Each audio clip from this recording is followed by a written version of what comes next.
was watching. This is very interesting. So over the weekends, Thursday, Friday, Saturday, Sunday, if I can, I watch golf. And there was I don't remember. I think it was Cameron Smith, one of the guys who won the Open. I think it's the guy who opened, if not the Open, the one before. His caddy had never won a major championship for 40 years. But So when that guy won, the guy started crying. And the guy's like old. Yeah, I mean, like, you've been a caddy for 40 years. Yeah, so you're talking about, like, never giving up. Can you imagine? Yeah. It's so crazy. 40 years of work. Of caddying. And he's never won. I don't remember the name, but it was either Cameron Smith or the guy before. It was Cameron Smith. No. Or the guy who won the Open. The Open, the one in Scotland. So some young guy. You can Google him. But he won it, and he won, and he has also the Open. You can look for the Open, 150 years of the Open. And he's also like, it's a golf, yeah, it was in Scotland. And he also won it as the amateur champion. Of the same course. It's the same, yeah, it was at St. Andrews. So he won it when he was younger, and then he came back to win it when he's probably 20-something. But his caddy had never, the Open. I think the current champion, what's the name of the current champion? But as he's looking at it, I actually have another segue. And now we're talking about rejection. Cameron Smith. If you're talking about a rejection, government rejection and regulation. How has your experience? Because that, if you start talking about, FX, moving across borders, crypto animal that most central banks don't understand. Just recently in Kenya, like several fintechs were shut down, and not shut down, but their bank accounts were frozen with billions. Hundreds of millions. A couple of tens of millions. Let's take regulations. okay, no, I think that's a good segue. 2018 or so, myself and Pascal was writing proposals for a couple of governors within Nigeria, just of outreach, right? And understanding that. But so through that process of creating all these different documents, we understood that obviously, yes, outreach is needed, right? Outreach is needed because it is so technically focused, and then you have to relay that in a concept. But I think as well, that's why the academia sector that we operate in, because within the academia sector that pushes innovation. So partnering up with academia in these localized type of like areas or regions that could help assist with these regulations. Right? Obviously, within Africa, I think there's 50 plus countries.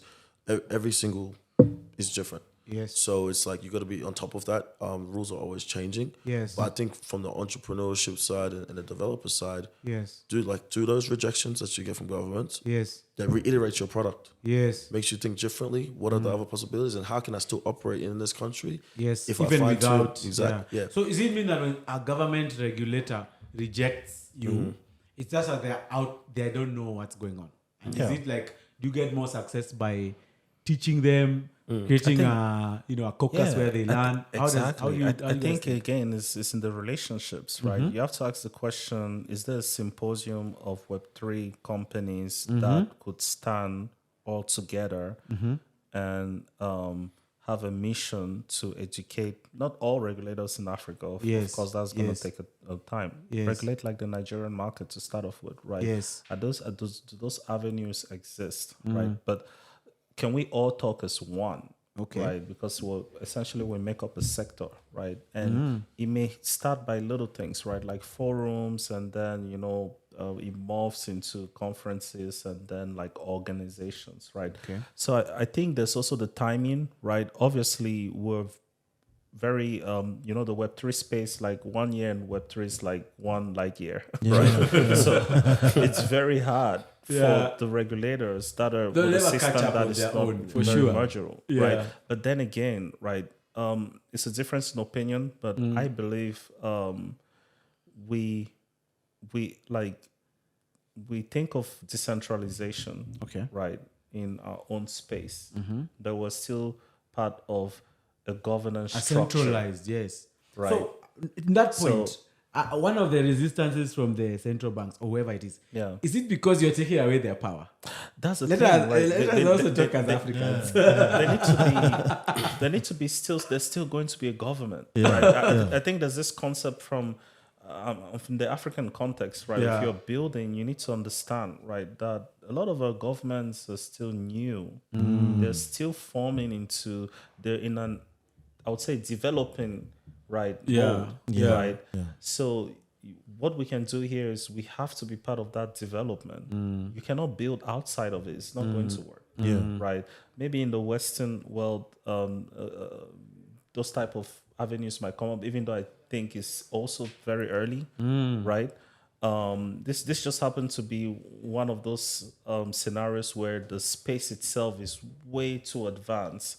And the only reaction that the regulators can have is to slow it down, right? So that just they so they survive can or buy understand time. it, yeah. But then, yes, it creates a negative ripple effect on the businesses and the sector. But then what we need to, it's like back and forth. We need to, I think we need to go, right?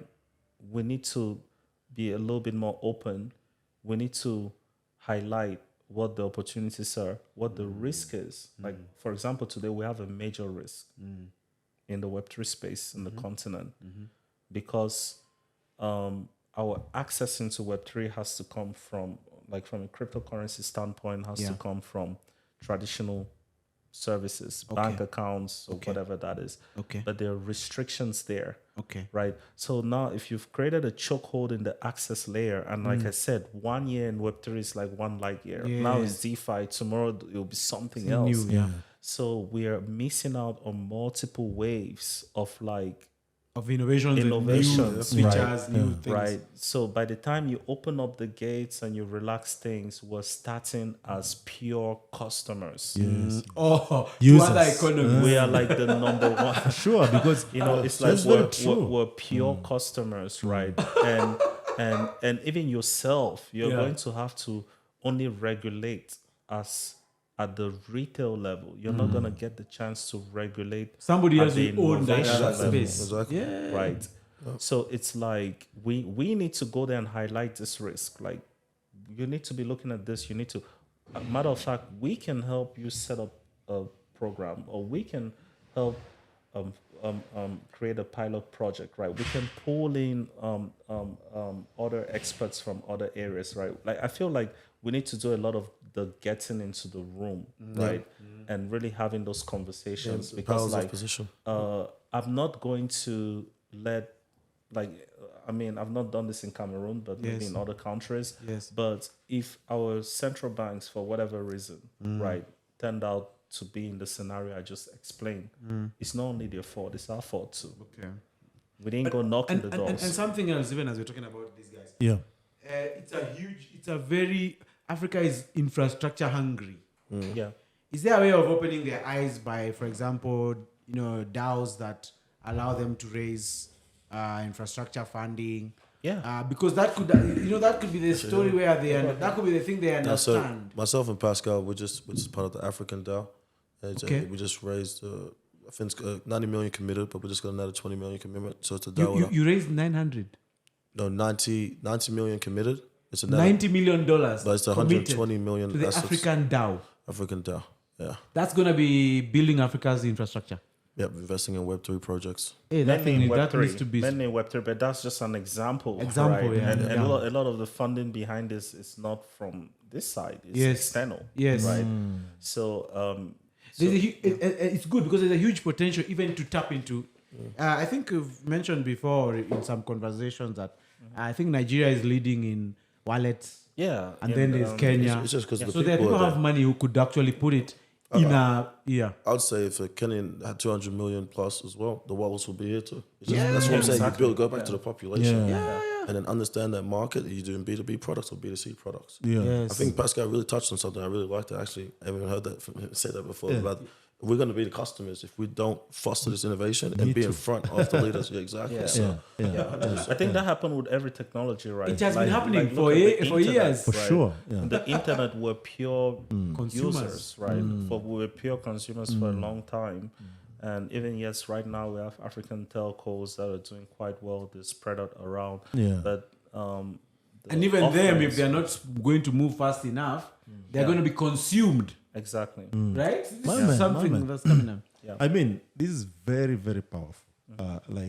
10 years ago, I foresaw this. Like, I committed to like build, an army of African developers and entrepreneurs so that we can just move from consumption to Implementation. builders. Yep. Yeah. Yep. Yep. Production, yeah. And one of the ways that we are able to do that, even if you look different markets across Africa, is that we export a lot of talent nowadays. Yes. Before we could only import. Exactly. And I think where the problem is when it comes to things like bridges, civil engineering and stuff, we're still importing. And I think there needs to be like tweaking around there to ensure that also we're exporting that talent. Yeah. Because once we do that, then those people are well resourced and they can come back and start now building so that we can be able to move from that paradigm of consuming. Because with consuming, actually, you can only spend. There's no other way. Exactly. And you can't grow with that. Exactly. So that I think that's very, very powerful. but That's why I'm insisting on it. Personally, I'm very big on like always going back to the reality. Like I mentioned, my perception of a lot of, I would say African governments, right, or the African story as a whole, I would say it's new. The US almost 300, 400 years worth of like exercising governance versus 60 50 years, 40. Yeah. The oldest is not even 80. So it's like so it's like I have to be this kind of like, for me it's like I cannot be extremely critical because you can be extremely critical on a toddler. I'm not saying African governments are toddlers, but I'm just giving the example, right? They're young. Of somebody They're that has young. had a lot of experience Yeah. versus someone that is still forming, right? Yeah. And then I think we actually need to spend more time being part of that formation as opposed to like just telling them, hey, you guys are not doing this, you guys are not doing that. I think it's gone beyond that scale. I feel like when it comes to regulations, it's an open room for all of us, right? Yes, But yes. obviously, the door is not open. Our generation, we need to open that door. Yes, right? yes, yes. Because we are gonna lose, they are gonna lose. We want to be at the forefront. This is part of the. I think it's something which, if I could have influence on, be it in Cameroon or what, to me, I look at Africa all the same. It's one place. It doesn't matter where I'm. With different foods. When I'm in Cameroon, they ask me, why are you not doing these things? Why are you in Nigeria? Well, Nigeria is home to me, right? I mean, if I can do something in Nigeria, maybe I'll influence a Cameroonian, young Cameroonian, to do the same there, right? Why are you in Kenya? I'm here in Kenya because I want to do business in Kenya, right? So it's like we all have that social responsibility, right? And before I thought, what is just the regulators, right? But then getting exposed from the Western side of things and actually seeing how the interaction between regulators and corporations work. Like for example, at AT&T, T-Mobile, I got to see the interactions between the FCC and that basically regulates telecommunication and the operators, right? And even in some instances, the operators are the driver's seat of the formation of the regulation for that sector, right? And the regulators are more in like an educational position. They learn, and then now they help create that, right? How can we start out at the like infancy, very minimal level, right? I think we need to go knocking these doors. They also obviously need to be willing to listen to us, but to be honest, the way things are going, they have to listen, because what I saw in Nigeria is I think the next generation, they may not know these physical currencies. Yes. They may not. Even in Kenya, when was the last time you carried money? It's true. So the problem of devaluation has actually become an accelerant. Yeah, and then you have to think about the Gen Zs and their approach to life. Like, True. there's certain hurdles that we go through, our parents went through, that they are not. They don't just They don't even think understand about why them. it exists. Yeah, exactly. Yeah. Right. Yeah. And they want to live in a world where things are a lot more faster. So that change is coming one way or the other, right? You're going to see it across the market, like what we see in Nigeria. Yes, there are regulations against crypto, there are restrictions with banking infrastructure, but today Nigeria is the second largest Bitcoin trading market in the world. That's amazing. Right. So that is kind of like a statement from the young population saying, yes, we This understand this, we ship understand has that, sailed. but Yeah. I need to send payments. I need to be able to make investments. I need to watch Netflix. Exactly. Yeah. So it's like it's going to come one way or the other. And I think as us founders today, we need to start building that relationship of having stake also in the regulations that are essentially going to impact our sector. Okay, finally, how important is brand when you're building a startup? Branding is so complex, right? And I think I think Engineers don't I think about branding. engineers would- yeah, A lot of startups in Africa, Yes, they don't yes. think about brand. Because they're engineering based. If you Yeah. think about how engineers think, is Yeah. product first, does it Yeah. work?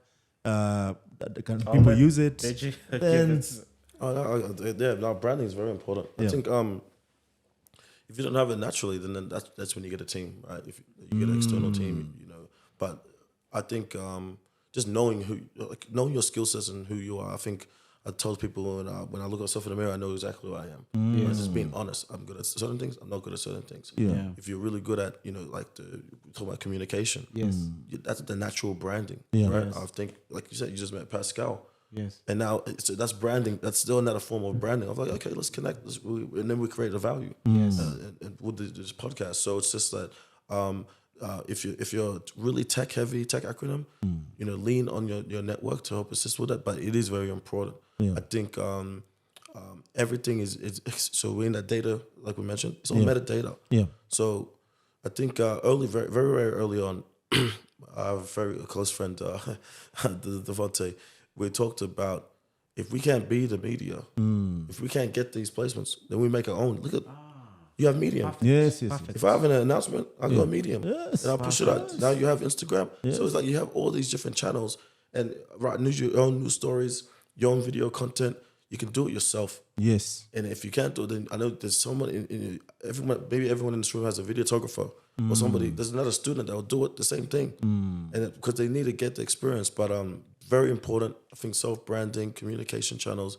But I think that's something natural, but it's very, very important. and I think Part of owning your uh, story. Exactly the exactly. narrative. The narrative. I think as founders, even at a level, right? I've got to learn.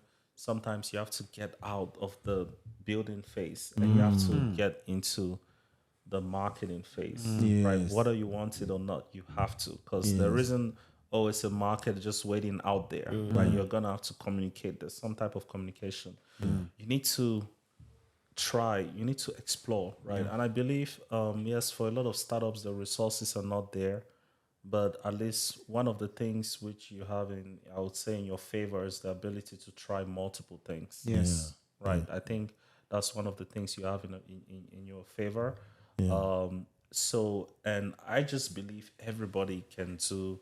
Marketing is one of those things where I think as a founder, you should have the fundamentals. And I would actually talk about the experience we had with one of our accelerator programs. Okay. So the first day it kicks off, we meet all the founders, we introduce ourselves to each other, we walk into the room, and they're like, okay, we're gonna let you for 3 minutes pitch your company and to each other. So we wake up and everybody just like pitch their company, and we sit down and they're like, okay, so now there's cars waiting for you guys outside. We're going to take you guys to the mall across the street, and you're gonna pitch to the people at the mall. Oh, that's interesting. Yeah. So now you find yourself, pitching to this older lady that is just trying to shop. You find yourself pitching to this woman that has 3 kids and they're making noise and all. You find yourself pitching to someone that doesn't understand what you're talking about. Yeah. So to me, that what I just explained is should be at the core of every founder, even if you're technical or not technical. You'll be willing to get out your comfort zone. Exactly, nobody would sell that product, right? Better Especially than at you. the infancy, Yes. better than you. So if you start building those skill sets little by little, by the time you have the marketing resources, you're gonna be so dangerous because from get-go, like you can even influence what those strategies are because you've tried it before. You know what see works. it worked. Yeah, I mean, because anyway, our story has been told for a long time. We don't get a chance to tell our own story, and sometimes I see people speak about important things for like 1 minute or 2 minutes. Oh, yes. In important platforms, whereas other players are taking like an hour to explain themselves in detail. Yes. So already that's like an unfair Yes. competitive advantage that they have against us. So, Yes. so ladies and gentlemen, this has been Africa Talking Podcasts, and we had our awesome guest, co-founder and CEO Pascal Ntsama IV, and Oyedeji Oluwoye, co-founder and CTO from Canza Finance. Check it out, it's canza.io, and enjoy. Until next time, it's yours truly, Michael Kemadhi or MK, and Graham Muhanga. thank you so much. Thanks, guys. Thank you.